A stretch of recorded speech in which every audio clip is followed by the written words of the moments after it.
Hey everyone, I'm Brave Nature Warriors. Before we dive into the story, I want to know where you're watching from and what time is it for you?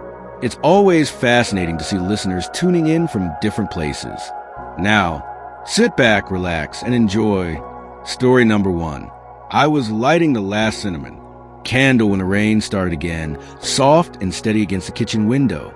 The scent always reminded me of Mark. He used to joke that I burned through them faster than firewood.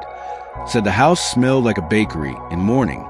I'd smiled them before everything fell apart. Tonight, the candle felt like a fragile kind of company. The flicker softened the corners of the empty kitchen.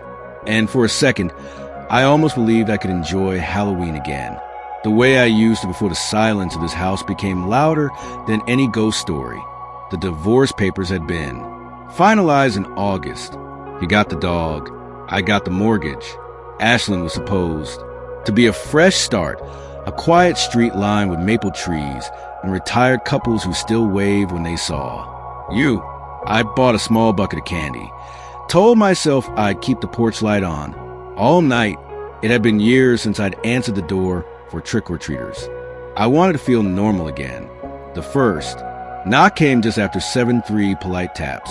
I smiled, relieved that the neighborhood kids still went out despite the drizzle. When I opened the door, a small figure stood on the porch. A child, maybe 8 or 9, wearing a simple ghost mask and holding an orange plastic pumpkin bucket. The mask was plain white, the kind you buy at the dollar store with 2 holes too wide apart for eyes. No words, just that mask tilted up toward me. Trick or treat, I said, trying to sound cheerful. The kid didn't answer. I dropped a few chocolate bars into the bucket, and the faint clatter echoed longer than it should have. Cute costume, I added, but the kid only nodded once before turning away. Slow and deliberate, the plastic bucket bumped against their leg as they walked down the steps. I noticed the hem of the costume was wet with mud. I almost called out to tell them to be careful crossing the street, but they'd already disappeared into face. The fog. At 8:30, the same knock came again. I thought maybe I was imagining it. That same rhythm, same quiet patience. I opened the door, and there they were again. Same ghost mask, same orange bucket. My first thought was that they must have gotten lost, maybe looping around the neighborhood. Didn't I already see? You, I said, trying to laugh. The child didn't move. I could hear the rain dripping from the porch roof, feel the cold draft from outside. The mask tilted, slightly like they were listening for something inside the house. My stomach tightened. I put another candy bar in. The bucket, it was filthy this time, smeared with dirt, the kind that comes from wet ground and small hands. The smell of soil hit me, sharp and sour. Okay, I muttered. Time to head home now. I closed the door slowly, the latch clicking louder than usual. When I checked through the peephole, the porch was empty. By 9, I'd locked every window. I tried distracting myself with an old movie, but I kept glancing at the window facing the porch. The drizzle had turned into fog, and every shape outside looked like someone standing still. At 9:45, I called my neighbor, Carol, an older woman from 2 doors down. Did you see a kid in a white mask going around? I asked, half laughing to hide my nerves. Oh, honey, she said. Most of the kids stopped by an hour ago. Nobody's been out since the rain picked up. I told her I must have been mistaken. But even after hanging up, the scent of wet dirt lingered in the air, faint but steady, like it followed me in. The third knock came at 10:30. This time I didn't answer right away. The sound wasn't polite anymore. Slower, heavier, like whoever was knew I was standing there. My pulse thudded in my ears. I grabbed my phone and started recording. Not sure why. Maybe proof that I wasn't losing it. When I finally opened the door, my breath caught. The child stood closer than before. The bucket raised slightly toward me.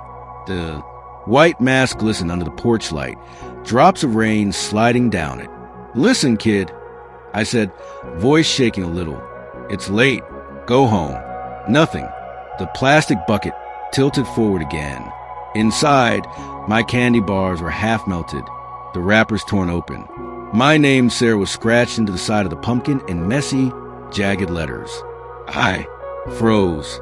How did you? I started, but the child turned and walked off the porch. Slow. No sound of footsteps on the wet grass. When I checked the recording, the video showed me talking to no one, just the empty porch. I barely slept that night. Around 11:30, I heard footsteps outside again, softer this time, pacing. The porch light flickered once, then studied. I called the police, embarrassed but shaking. The officer who came by, a young guy named Harper, searched the yard with his flashlight. Probably some teen trying to spook you, he said, shrugging. Halloween, you know. I showed him the pumpkin bucket. I brought it inside after the third visit, unable to leave it out there. He frowned. You sure you didn't write that? Name yourself? I wanted to slap him. Why would I? He didn't answer. He took a few photos, promised to patrol the area. When he left, I locked the door again and shoved the bucket into the closet. I could still smell that damp earth scent coming from it, like something buried and dug back up. At midnight, I woke to the doorbell, not knocking this time, the bell. One long ring followed by silence. My stomach turned to ice. I crept to the door and looked through the peephole.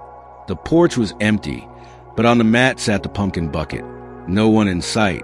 I stared for a long time before opening the door, just enough to pull it inside. It was heavier now. When I tilted it, a clump of wet soil spilled onto the floor, mixed with something small and pale. Candy. Wrappers. No, not wrappers. Pieces of paper folded tight and damp. I unfolded. One. My own handwriting stared back at me. Notes I'd written to Mark years ago, before he left. I'd thrown them out. During the move, I remember whispering, "How?" Just that single word. But it came out like a sob. I didn't sleep again that night. By morning, Officer Harper called back to say they'd checked the neighborhood cameras. Nothing. No sign of any kid in a mask. No one visiting my porch. Maybe you saw a reflection, he said kindly, like talking to someone fragile. For the next week, I left the porch light off. Still, every night at exactly midnight, I'd wake up with the same feeling, someone standing just outside. I started leaving the pumpkin bucket on the porch again, hoping maybe that would end it. But each morning it moved slightly, turned a few inches, facing the door. 2 weeks later, Carol stopped by with cookies. You all right, Sarah? You've been jumpy lately. I told her everything. She looked uneasy, but humored me, saying she'd keep an eye out. That night, she texted, "Thought I saw your little visitor again. White mask near the hedges." But when I looked again, gone. The next morning, she told me she must have imagined it. Too much wine. She laughed nervously, but her eyes didn't meet mine. By the end of November, I'd packed half my things. I couldn't stand the house anymore. The smell of damp. Earth never left. Some nights when I brushed my hair before bed, my hand would tremble. I thought it was just nerves until I noticed the small bruise beneath my wrist, circular, faintly shaped like fingers. I moved to Medford in early December. New house, new locks, new start. I threw the pumpkin bucket into the dumpster before leaving. But 3 days later, when I opened the front door to get the mail, it was sitting on my new porch, clean, empty, waiting. I didn't call the police. I didn't tell anyone. I just drove it to a gas station on the edge of the town and left it beside the trash cans. I watched through the rear view mirror until it disappeared from sight. That was 3 years ago. I don't decorate for Halloween anymore. Every October 31st, I leave all the lights off and sit quietly in the dark, waiting for midnight to pass. My wrist still trembles sometimes, especially when I hear children outside. If you ever find a plastic pumpkin on your porch after Halloween, don't touch it. Don't bring it inside. And whatever you do, don't turn on the light. Before we jump into the next story, please like the video and subscribe to the channel. We really need your love and support. It means the world to us, and you're the reason this channel keeps going. Story number 2. I always light the same candle before bed. Lavender and cedarwood.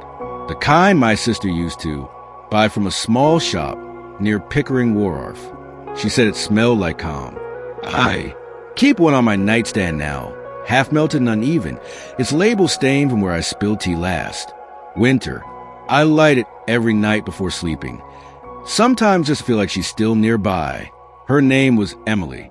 She was 25 when the accident happened. Black ice on Route 1. No other car involved. The officer said she probably didn't even see it coming. I did, though I begged her not to drive that night.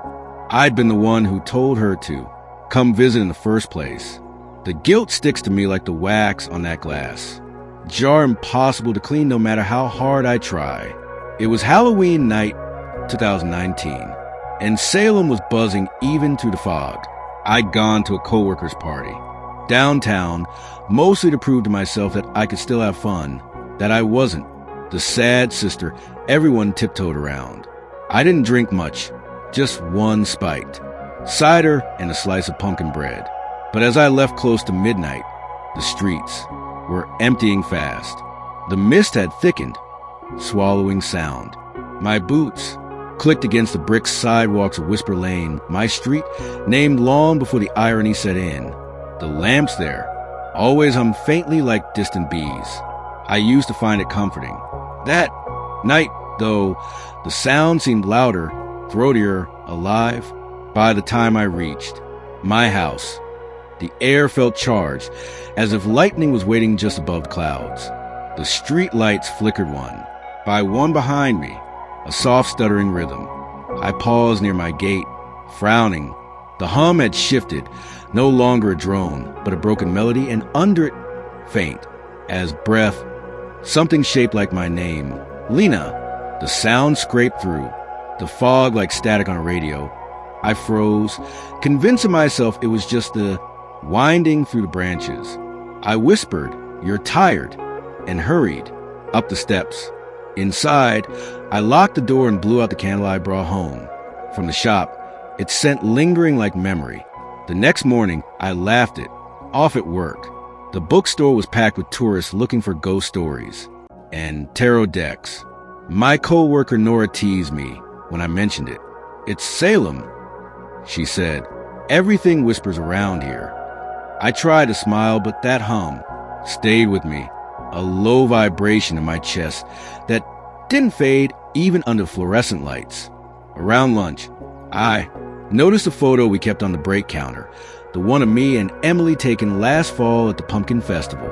My smile looked normal, but her eyes were blurred, almost smudged out, like someone had dragged a thumb across the print. I thought maybe I'd spilled something on it, but when I checked the others, they were fine. Just that one. That night, I lit the candle again and tried to read in bed. At 11:37, I remember because the clock glowed like a heartbeat in the dark. The street light outside my window began to flicker. It was slow at first, steady as a pulse, then faster, slower again. I realized, with a twist of nausea, that the pattern matched the sound of Emily's old hospital monitor, the one I'd sat beside. For 3 nights after her first accident years ago, I turned away, whispering, no, you're not here." But when I looked back, the light steadied. The next day, I told Nora. She frowned. "You've been talking about her a lot lately," she said gently. "Maybe your mind's just trying to find her and things." I wanted to believe that. I wanted logic. But when I got home that evening, the flickering started again. Faster now, more insistent. I closed the curtains, turned on the radio, and left it that way until morning. By October 30th, I'd stopped sleeping. Every night, the hum grew louder and the whisper clearer. It wasn't just my name anymore. It said fragments, pieces of we bear only Emily and I knew. The candle Lena, the pier you should have driven. Sometimes it came from outside, drifting through the cracks in the window frame. Other times I'd hear it behind me while brushing my teeth, like she was leaning close enough to fog the mirror. I called my mother that night, voice trembling. She told me it was stress, grief, nothing more. You need to let her rest, she said. The kind of advice people give when they don't know what else to say.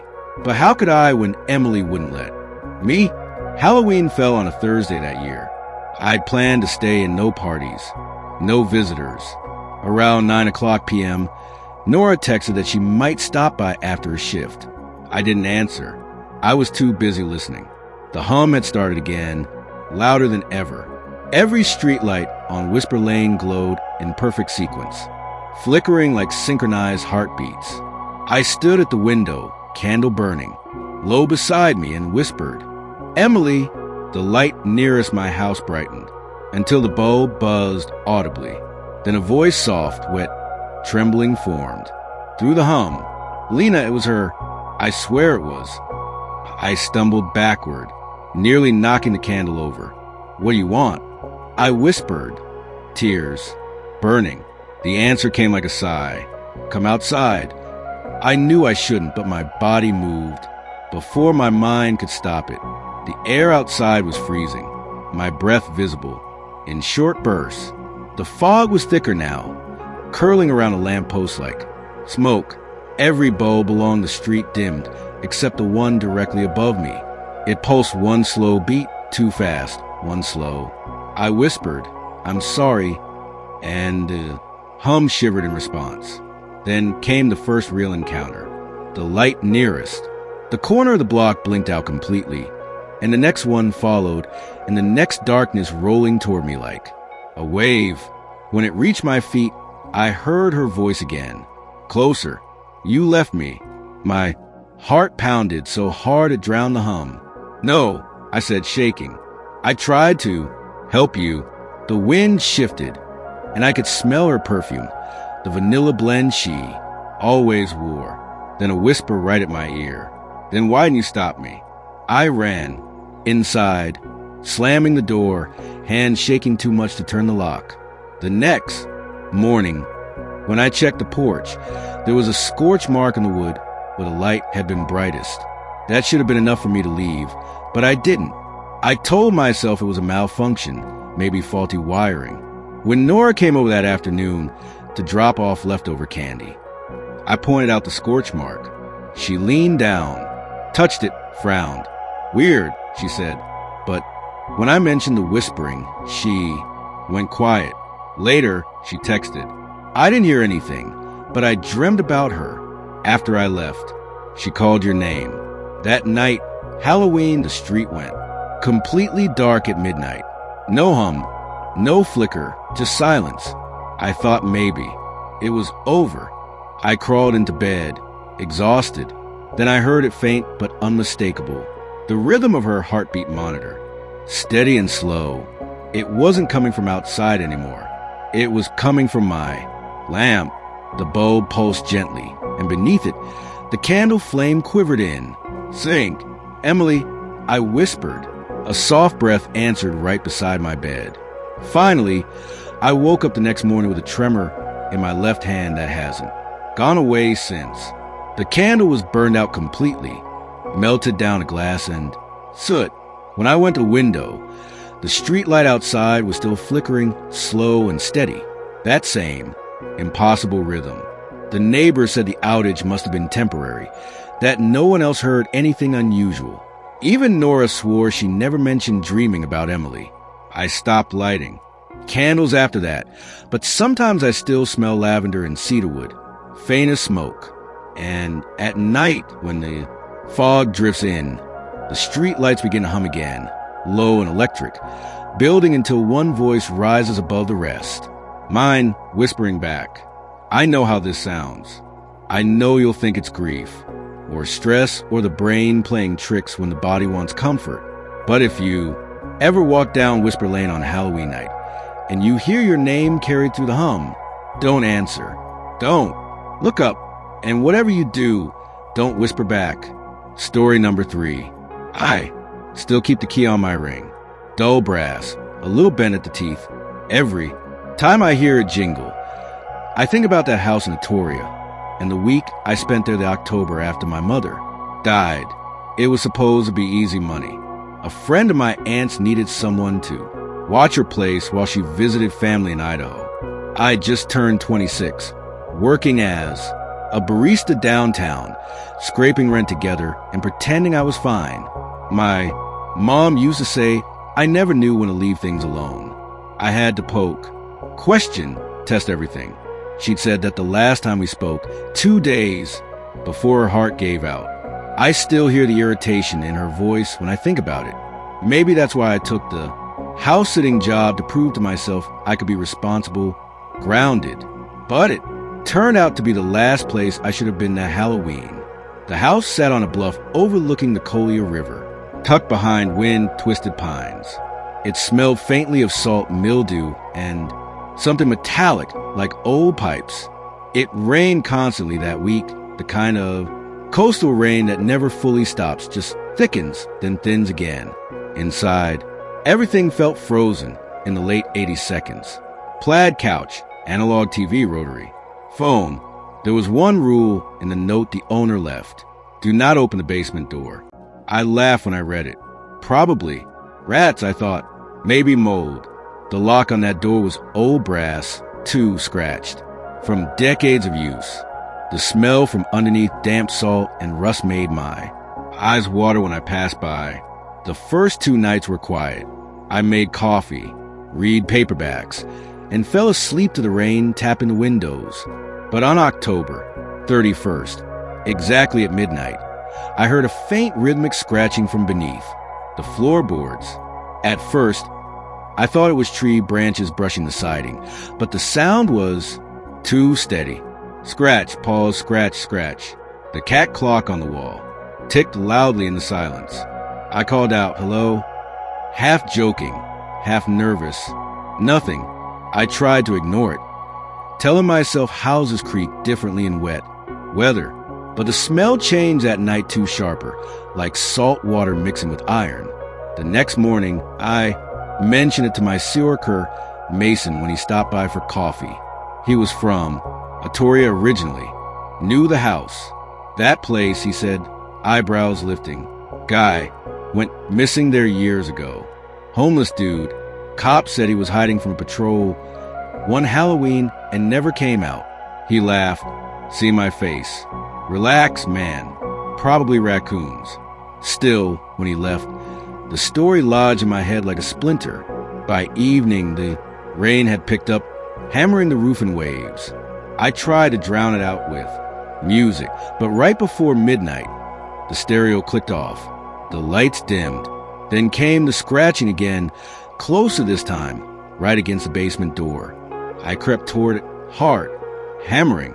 The smell hit me first, thick, briny, and coppery like a soaked penny. I knelt and pressed my ear against the wood. Something shifted behind it, slow and wet. I whispered, is someone down there? And for a split second, I thought I heard breathing. I stumbled back, knocking over the broom by the wall. The noise stopped. The air went still, except for the rain outside. I stared at that door for a long time, every instinct telling me to leave. But I didn't. Instead, I wedged a chair under the handle and went upstairs, pretending that was enough. I didn't sleep. The next morning when I went to make coffee, I saw muddy streaks on the kitchen linoleum, long narrow marks, leading from the basement door halfway across the floor. The wood around the handle was damp. I called Mason again. He came by, looked around, sniffed the air. Smells like rust, he said. When I showed him the streaks, he frowned, then shrugged. Condensation, man. That place always leaks.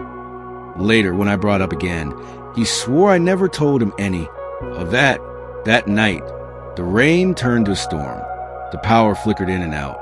I sat on the couch with a flashlight, trying to read, but I couldn't concentrate.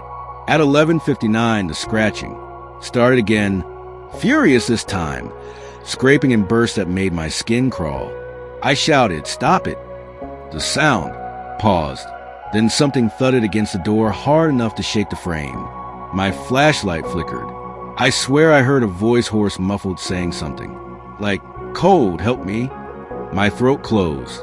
I ran to the front door, keys shaking in my hand, but when I looked back, the basement knob was turning slowly on its own. I bolted outside into the rain, heart pounding so hard it hurt. The air tasted like salt. When I finally came, back an hour later, drenched, trembling, the house was silent again. The knob was still. The smell lingered though, thick and sour. I slept with the lights on, curled under my coat. The last night, I decided to record it. I set my phone by. The basement door hit record and sat on the stairs until after midnight. The scratching came right on time, rhythmic and slow, then stopped. The smell intensified, making me gag. I turned the knob once, just once. It didn't budge. Something scraped from the other side, matching my movement. Then in the faint light, I saw the gap at the bottom of the door darken. Wet footprints bare. Humans spread across the floor toward me. I dropped the phone and ran outside. Again, this time not looking back. The next morning, the door stood wide open. The basement below was empty, just concrete damp walls and puddles. But when I replayed the recording later, the audio warped near the end after my footsteps faded. A low voice whispered, "Stay." When the owner returned, I didn't say much, just that there'd been some noises, maybe pipes. She thanked me, paid me, and I left. But when I got back to my apartment, my phone wouldn't delete that recording. Every time I tried, it froze. Eventually, I stopped using it altogether. I didn't think much about the house again until last year when I dreamt I was standing on those basement steps, holding my flashlight.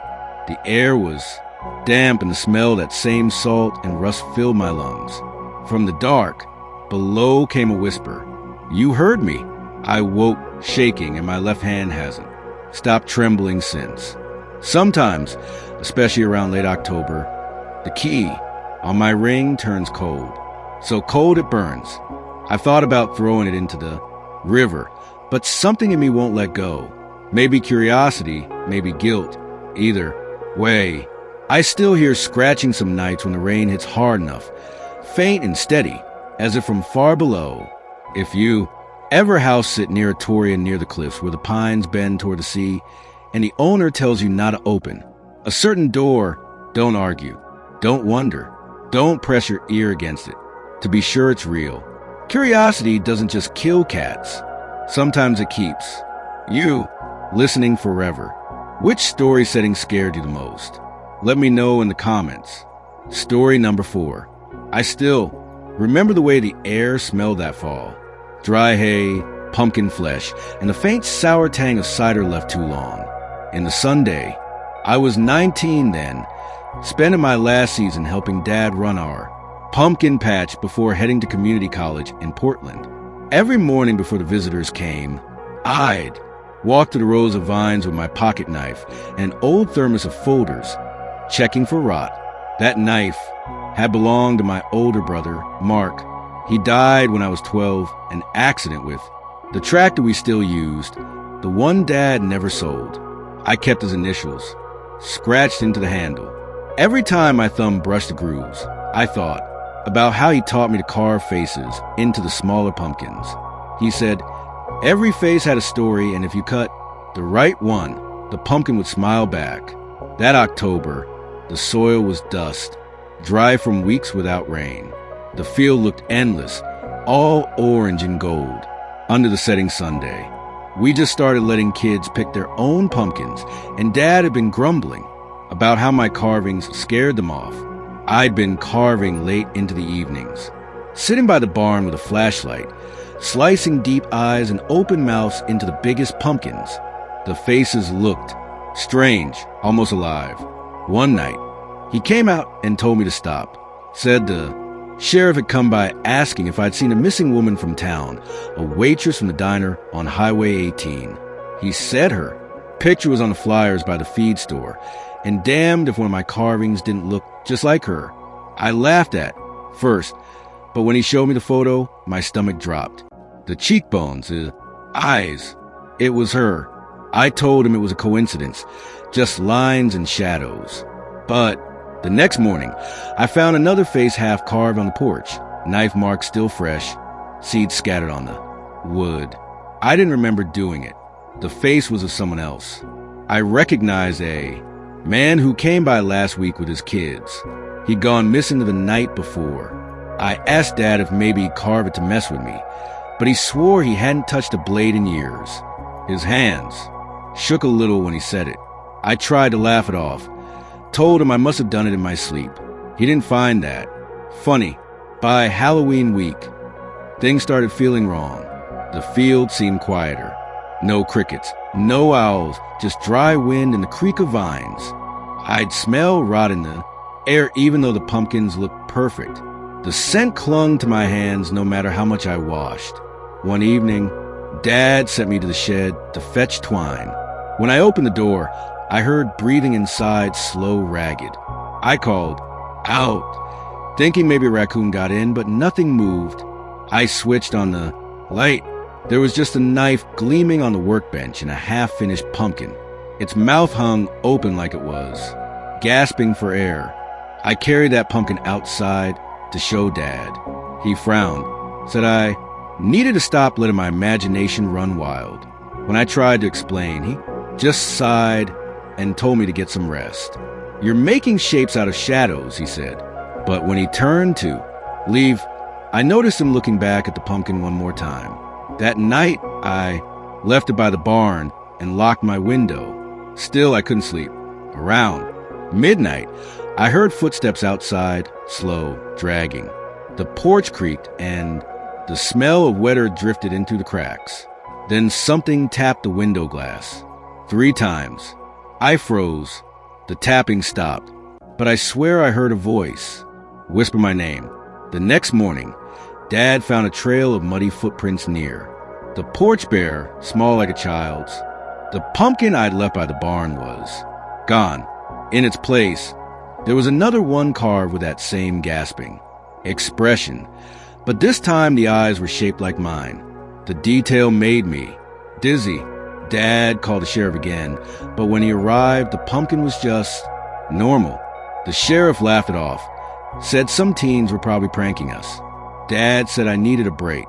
But that night, I dreamed of the vines moving, wrapping around my wrists, pulling me into the dirt. When I woke up, my hands were strewn with soil. I decided to sleep in the truck after that. Around 2 o'clock in the morning, I woke to see light flickering across the field, candles glowing inside dozens of pumpkins. They weren't there before. Every single one had a face carved into it, and I recognized them all. The missing folks from town, even Mark, my brother's face, stared at me from the nearest pumpkin, his smile carved too deep, almost splitting the rind. I ran to wake Dad, but he just stood at the window, pale as the moonlight, muttering that I brought this on us. I didn't understand what he meant until I looked down and saw my hands covered in pumpkin pulp. The next day, we burned most of them. Dad said fire would end whatever this was. But when I lifted one of the carved pumpkins to toss it into the pit, I felt something wet drip from the inside. It wasn't juice. It smelled like iron. I threw it in and didn't look back. That night, the patch went quiet again. For the first time in weeks, I thought maybe it was over. But the smell lingered. Even after we burned the field, even after winter came, that same scent of rotten iron clung to me. Years passed. I left home, took a job at a feed store in Newburgh. Dad sold the farm not long after. I tried not to think about it until one Halloween 5 years later. I came home from work to find something sitting on my porch. A pumpkin, big, heavy, its skin the same deep orange I remembered. There was no note, just a carving my father's face this time. Eyes hollowed, mouth slightly open. The knife marks were too familiar. My hands trembled when I touched it. The smell of rot hit me again, and I staggered back. I didn't call anyone. I just sat there staring until a candle inside went out. On its own, that pumpkin stayed on the porch all winter. Snow covered it then, melted, but it never shriveled. By spring, it still looked fresh, only darker, the skin hardened like wax. One day, I noticed a knife from Mark's, set the same one I'd left back at the farm, sticking out from behind it. The handle still had his initials and something new carved beneath. Mine. I keep it locked in a drawer now, but sometimes when the nights get long, I swear I hear it tapping against the wood, like something inside wants out. I've stopped trying to explain it. Maybe it was guilt. Maybe it was something older, something that lives in the soil, feeding off what we bury there. All I know is that every Halloween, the air still smells like pumpkin and rust. And sometimes just before midnight, I think I see faces glowing at the edge of my yard. The same faces I thought I'd burned away. If you ever find a pumpkin on your porch that you don't remember carving, don't touch it. Don't bring it inside. Just walk away. And whatever you do, never ever light the candle. Story number 5. The smell of old fabric always reminded me of my mother's attic. A mix of cedar, dust, and faint perfume that clung to vintage lace. I never minded it. It felt like memory, made into air. Every evening at the costume shop, I'd straighten the racks, brush lint off the velvet coats, and polish the cracked mirror behind the register. That mirror was older than the shop itself, framed in cardwood and split down the center like a jagged scar. The owner, Mrs. Bell, said it came with the building when she bought it back in the 90s. I liked it because it made the store look endless, stretching the aisles into a quiet illusion. Sometimes I'd catch my own reflection when I was tired and barely recognize it. Since my mom passed, I'd been working double shift to afford tuition at Lane Community College, and I often wondered if anyone noticed when I disappeared behind the counter. Some nights, I felt like my reflection was the only proof I still existed. It was Halloween night 2018, the kind of Oregon evening where rain came down soft enough to sound like static. Mrs. Bell had left early to see her grandkids, leaving me to close up alone. The shop was nearly empty by 10 o'clock. Just a few last-minute customers searching for masks and wigs. Around 10:30, a woman came in tall, thin, wearing a long gray coat that shimmered slightly under the fluorescent lights. Her hair was styled in old-fashioned curls, the kind you'd see in a black and white movie. She smiled when she saw me, but there was something off about it. Her lipstick looked too bright, too red. "Do you still have the blue gown?" she asked. Her voice was soft but clipped like a radio broadcast cutting through static. I asked which one she meant, and she pointed toward the back room, the one marked staff only. The sign hung crooked on the door, blocking off the section where we stored unsorted inventory from estate sales. Mrs. Bell had always told me no customers were allowed back there. I started to explain that when the woman interrupted. "It was here once," she said, "a blue dress with glass buttons." The way she said it made me hesitate. I unlocked the door, telling myself I'd just peek inside. The air in that room was colder, filled with the smell of mildew and something faintly sweet like wilted roses. I turned on the overhead light and scanned the racks. Sure enough, buried near the back was a silk gown, pale blue, with glass buttons that caught the light. I pulled it out and turned to call for her, but she was already standing in the doorway. I hadn't heard her move. I handed her the dress. She reached out slowly, her fingers grazing mine, cold and slightly damp, as if she'd been out in the rain. "Perfect," she whispered. "Just like before?" She smiled again, and I noticed a crack in the mirror behind her, reflecting the same image, except the reflection wasn't there. Just me holding the dress toward empty air. My throat tightened. I blinked hard, and when I looked again, she was gone. The dress hung over my arm, heavy and dripping water onto the floor.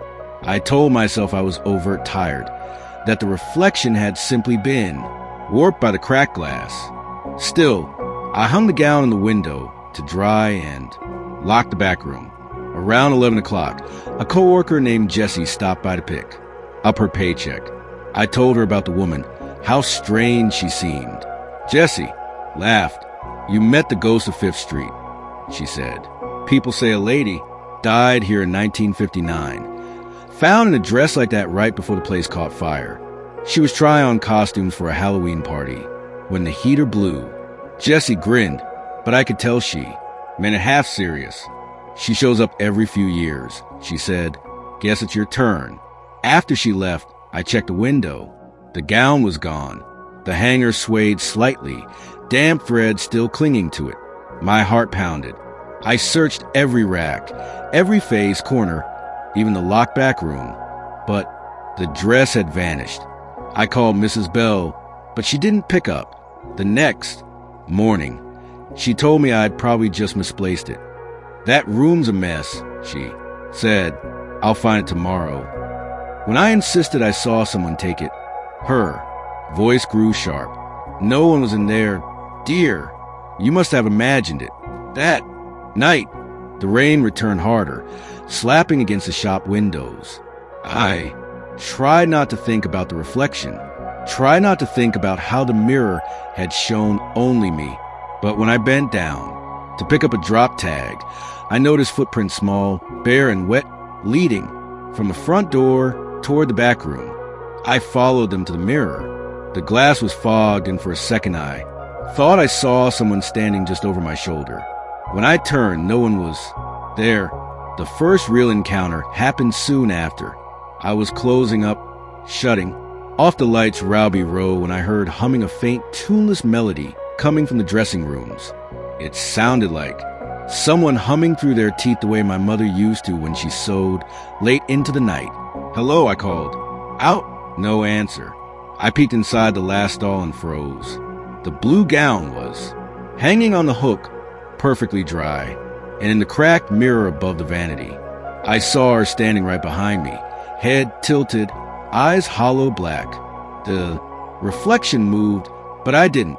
I dropped the keys, stumbled backward, and ran. When I looked again, the stall was empty.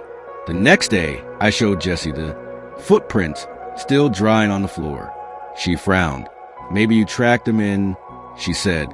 I swore I hadn't. Later, when I checked, the prints were gone. Not mop, just gone. That evening, I found the dress again, folded neatly on the counter this time. A tag pinned to it read, "For her last night." The handwriting wasn't mine. That night brought 3 encounters. The first came when I locked the front door. I saw her, the reflection again, not in the mirror this time, but in the glass of the display window, standing outside under the rain, still wearing that same gray coat. When I turned, she wasn't there. The second came when I tried to call Mrs. Bell again. The line crackled, then filled with faint humming, the same tune from the dressing room. The third came just after midnight. The lights flickered out, and in the dark reflection of the mirror, I saw dozens of faces behind mine masks, customers, mannequins, all with hollow eyes, all watching. Her hand rested on my shoulder in the reflection, but when I spun around, I was alone. The air smelled of roses and smoke. I didn't go back after that. Mrs. Bell texted a few days later saying the dress was gone for good. "Must have been sold," she wrote. But I knew better. I moved back home for the winter, told myself I needed a break from Eugene, but the smell followed me. That faint perfume and mildew. My sleep turned shallow. Every time I passed a mirror, I'd catch a flicker of movement just behind my shoulder. Once in the bathroom at school, I saw her full reflection, standing where I should have been. The mirror cracked right down the center when I screamed. Even now, I still see her sometimes in shop windows, on dark bus rides, in puddles after rain, always in that same gray coat, humming the same tune. The glass around her always distorts, bending like it's trying to hide her. My right wrist still bears a faint burn mark from where I touched the mirror that night. No one believes me, not even Jessie, she said. I told her a different story that I never mentioned any woman at all. Maybe I'm fading, too. Maybe that's what she was. Someone who got lost in the reflection, unseen until she wasn't alive enough to notice. I've stopped cleaning mirrors, stopped looking at them too long. But if you ever work late in an old store and hear humming behind, you don't turn around. Don't check the mirror because some reflections aren't meant to look back. Story number 6. I still keep the socket wrench in my glove compartment. It's old and rusted, its handle worn smooth from years of use. My best friend Tyler gave it to me this summer before I left Cuz Bay. We were 19. Then, working at his uncle's auto shop and dreaming about escaping the Oregon rain, he said it was my lucky wrench, that if I ever got stuck somewhere, it would help me get moving again. I didn't think much of it until the day he didn't make it out of the Hollow Street house. I keep it because I can't throw it away. Every Halloween I take it out, run my thumb over the dent in the handle, and think about the sound of that house, breathing through the wind. That year, Halloween 2013, was the first time I'd been home in 4 years. My mom was sick, so I took a week off from the garage in Eugene and drove down. Cuz Bay was smaller than I remembered, more boarded, up houses, more salt-eaten cars left in driveways. My old friends found out I was back, and, of course, Tyler was the first to text me. One last Halloween adventure. He said, Hollow Street House. I laughed at first. Everyone in town knew that story. A mother who drowned her baby in the upstairs bathtub, then hung herself in the hallway. The place was condemned. Decades ago, fenced off and rotting. Every year, someone left a porcelain baby doll on the porch. Nobody ever saw who did it. I told him we were too old for that. He said that was exactly why we had to do it. One for old times. There was this look in his eyes when I met up with him and the others outside Murphy's diner. Something restless like. He'd been waiting for me to say yes for years. So I did. I always did. We grabbed a flashlight from my trunk, a few beers, and drove through the fog to Hollow Street. The first thing I noticed when we got there was a smell. Wet cedar and something else. Something sour, like old milk. The house leaned forward, boards peeling away from the frame. Someone had spray painted stay out across the front door. Tyler kicked it. In any way, laughing as the wind rushed through the broken windows. Inside it was colder than outside. Every breath came out white. We joked to keep the fear down. Dust everywhere, wallpaper curling, the floor soft in spots. But upstairs, that's where the sound came from. Faint at first, a soft, muffled cry. We froze. I told myself it was an animal, maybe a cat trapped inside. But Tyler grinned, like it was proof the ghost stories were real. Let's check it out, he said. I told him no, that it could be the wind, but he was already halfway up the stairs. The crying grew louder, sharper, almost rhythmic. I remember feeling something brush past my leg, like a strand of hair, even though no one was near me. We found the room at the end of the hall, the one with the broken crib still sitting in the corner. The crying stopped the moment Tyler touched the doorknob. Then from inside, something knocked 3 times, slow and heavy. Tyler looked back at me with that grin, and I felt something twist inside me. A memory of us as kids daring each other to climb the old water tower. He opened the door. Nothing inside but the crib and a shattered mirror leaning against the wall. He stepped in, pointing the flashlight around. I stayed by the door. My reflection in the broken glass lagged half a second behind my movement.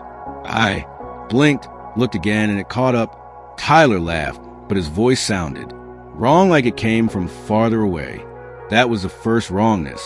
A minute later, we went back downstairs.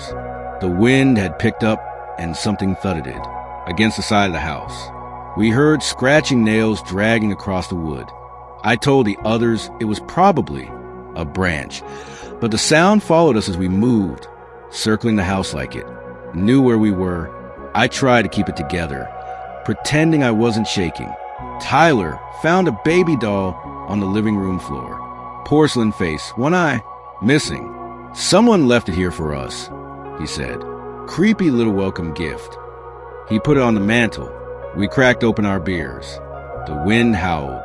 The lights from our flashlights flickered. Everything in me wanted to leave. I told him we should go, that the floor didn't feel safe. But Tyler was laughing again, pacing around, talking about ghosts, about how people just made up stories to explain things they couldn't face. Then, as he turned to the doll, it fell off the mantel on its own. The head cracked clean in half. Inside was something, black like soot or ash that spilled out across the floor. The second wrongness. We left right after that. The others bolted for the car, but Tyler stayed. Back. Said he wanted to check upstairs one more time. I grabbed his arm, told him to stop. He pulled away and said, "You scared, man." I wish I'd hit him. I wish I'd dragged him out. Instead, I said I'd wait outside. That was the last time I saw him alive. The wind screamed through the trees and the power lines, hissed overhead. The others were in the car, yelling for him to hurry. Then the crying started again, louder this time, coming from upstairs. A woman's voice, high and broken, like someone trying to hush a baby that wouldn't stop.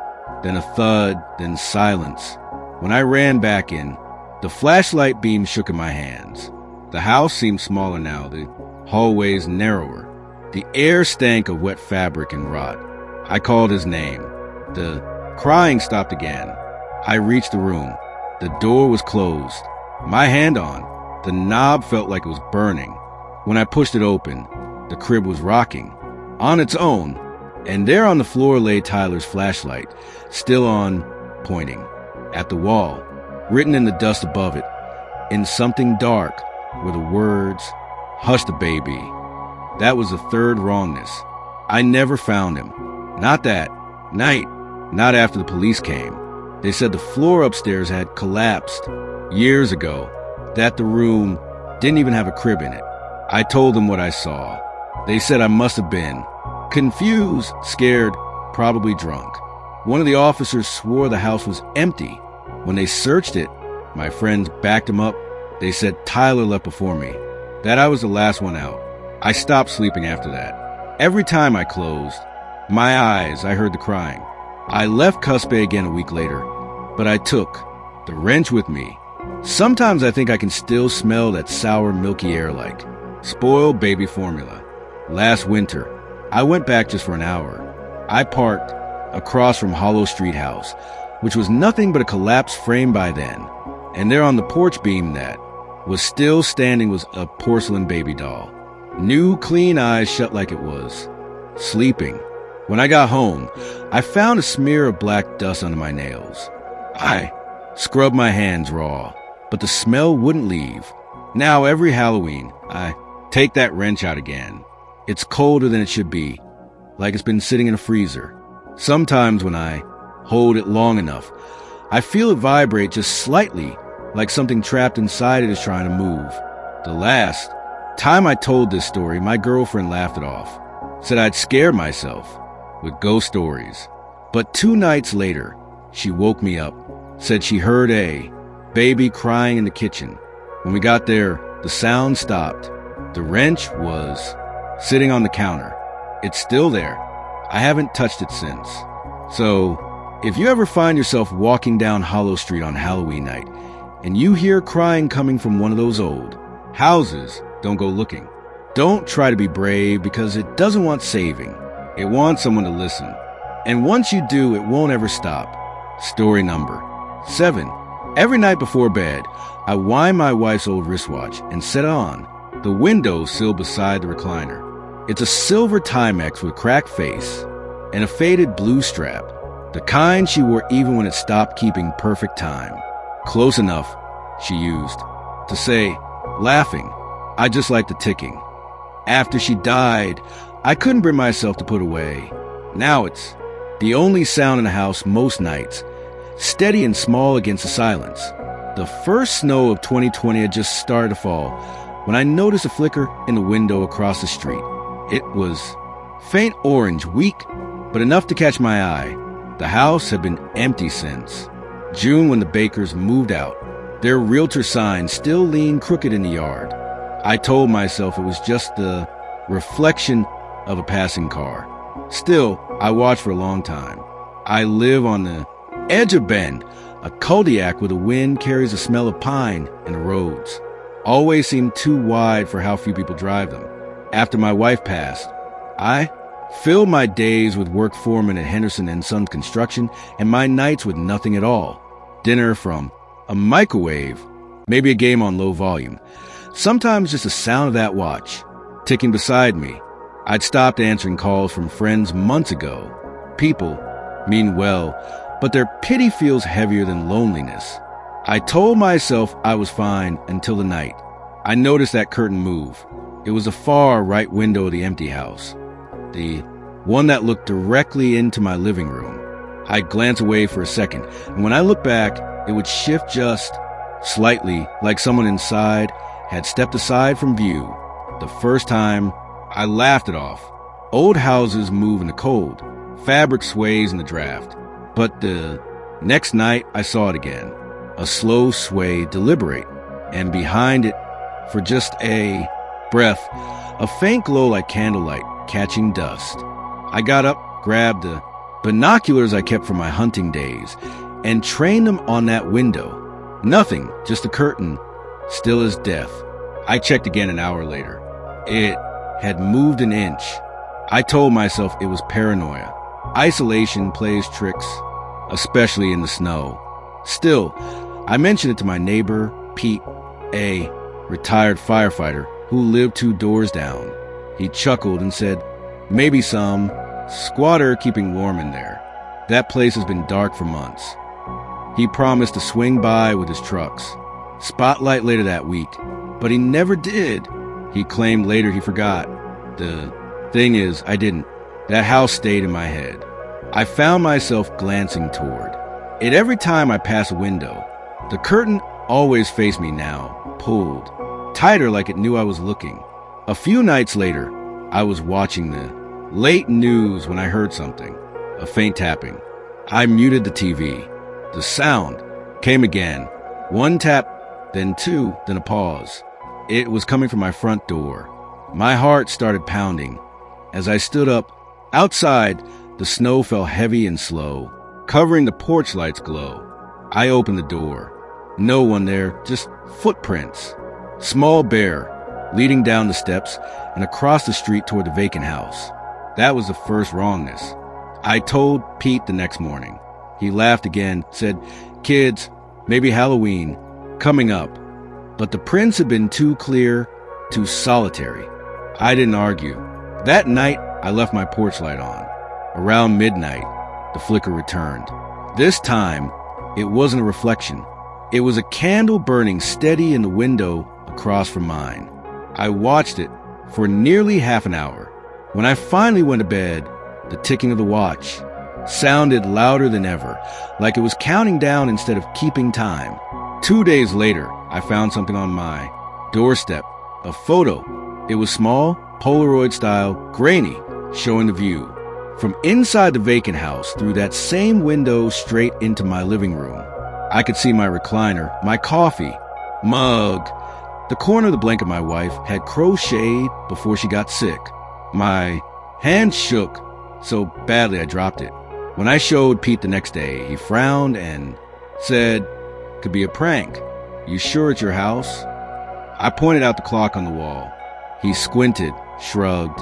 "Could be a trick of the light. Don't let it get to you." Later when I asked him again, he said he didn't remember me showing him anything. That was the second wrongness. After that, I started keeping the blinds drawn. But curiosity has its own gravity. I'd peek just to see. And the moment I looked away, always the curtain across the street shifted. Once I saw a hand, pale, unmoving, pressed flat against the glass. I froze. The hand stayed there for a long minute before sliding out of sight. My mouth went dry. I called the realtor's number on the sign the next morning. The woman on the other end said the property had been unoccupied for months. No keys issued since the Bakers left. I almost told her about the candle, the hand, but stopped. She'd think I was losing it. The nights got longer, darker.